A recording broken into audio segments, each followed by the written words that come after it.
Welcome back to the Britannia Coin Company. We're a coin dealer based in Royal Wootton Bassett in the UK.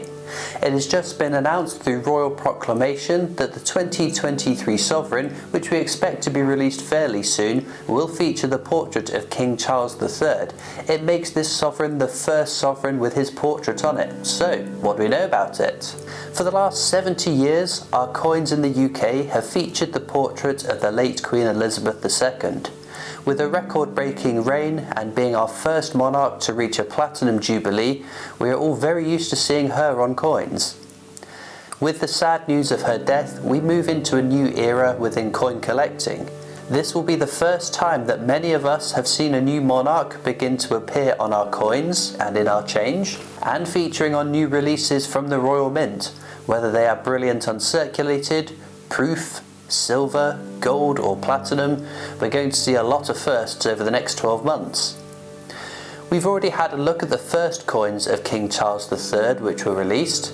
These were a 3-coin set, including a 50p coin, a £5 coin and a crown coin, all coming in a variety of standards and precious metals to commemorate the life of the late Queen Elizabeth II.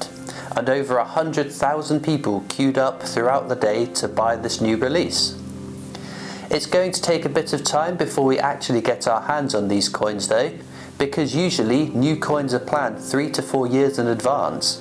It was said that King Charles refused to have his portrait for coins designed during the lifetime of his mother. However, conflicting messages have surfaced with acknowledgement that the portrait had been in work for about a year, according to an interview between Coin World and the Secretary of the Royal Mint Advisory Committee. The portrait may have not been designed exclusively for the purpose of being the new obverse on coins, as there's a host of potential uses the design could have been deployed for, and it would appear that the Royal Mint are always working on designs of senior royals. Final changes, including the text and other details, were worked on after the death of the Queen, so a 3-week turnaround I'm sure led to some long days and short nights at the Mint. We have now seen the portrait of the King, which, if precedent is followed, we can expect to see on our coins for a number of years. The Queen had 5 main portraits throughout a 70-year reign, which if you average that out means a change roughly every 14 years, which would make King Charles III 87 years old when his portrait would be due to be updated. Of course, we don't actually expect the King to follow our timescales. It may change more frequently, it may not change at all.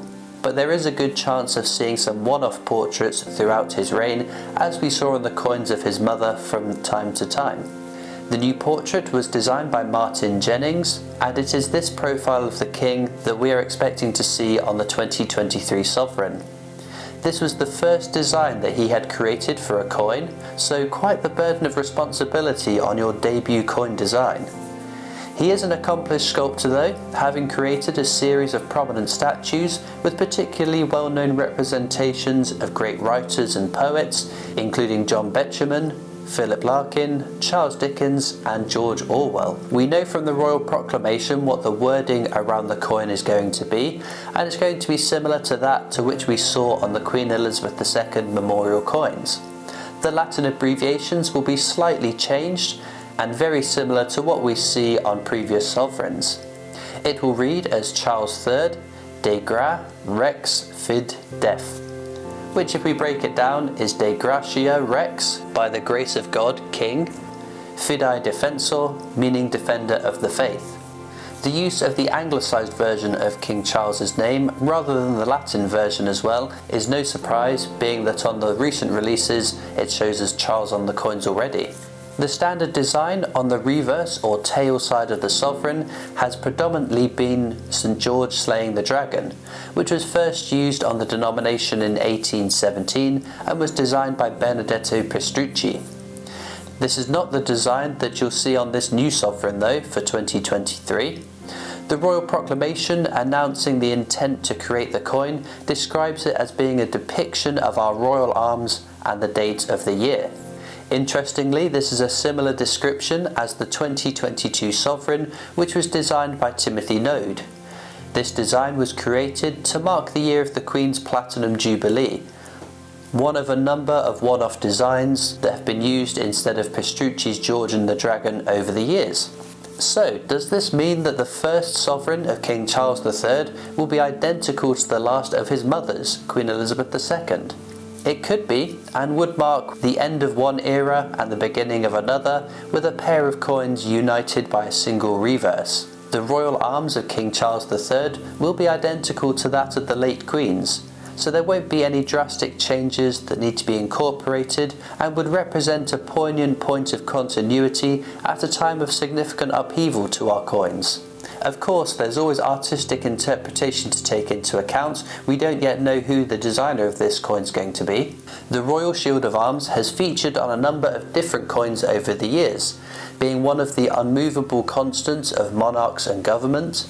In 2008, the definitive coinage from the penny to the £1 coin was changed to the Royal Shield of Arms, which you can see when they are all aligned properly. This design was created by Matthew Dent in an open public competition. There is also the first £1 coin, which replaced the £1 banknote from 1983.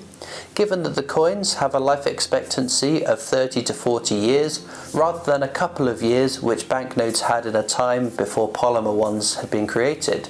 This coin again features the Royal Arms and was created by Eric Sewell, who was the chief engraver at the Royal Mint.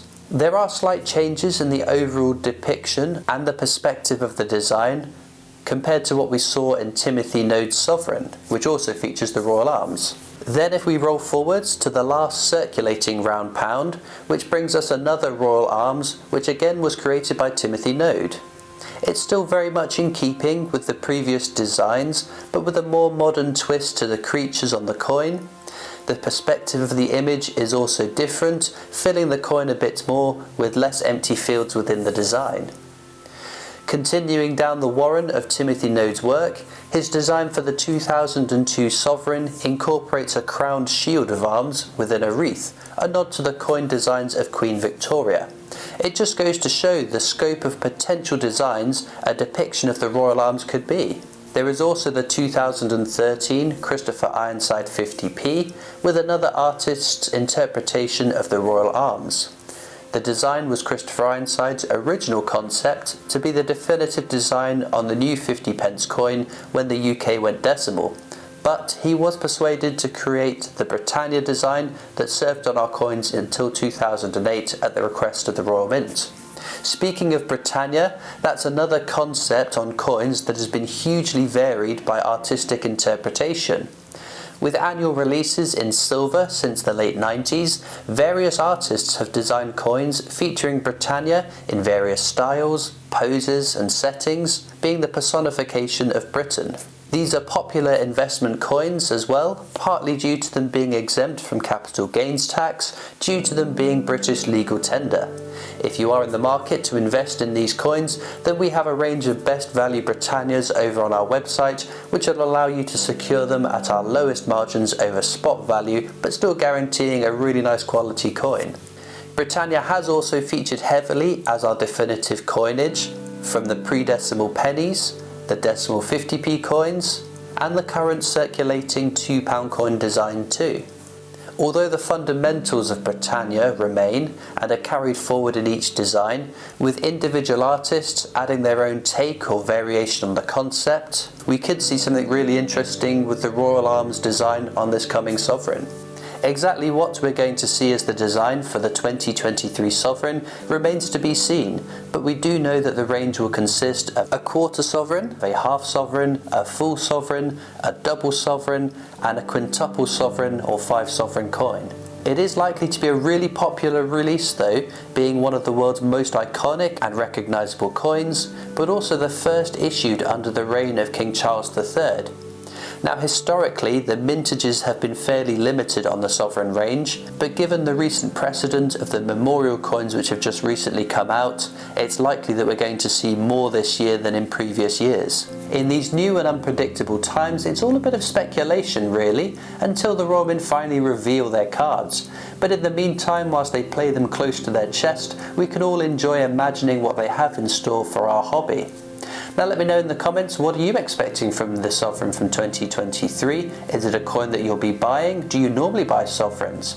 Be sure as well to subscribe to the YouTube channel. It's free to do and it means you won't miss out on any of our future uploads. You can also follow us on Facebook and Instagram, where we post lots of pictures of our coins. We're on TikTok and Twitter. We've got our shop and online store. There's also links in the description to our range of sovereigns too that you can take a look at, and when the 2023 sovereigns come into stock, we'll be stocking them on our website as well. But I'll see you next time for more amazing coins from the Britannia Coin Company.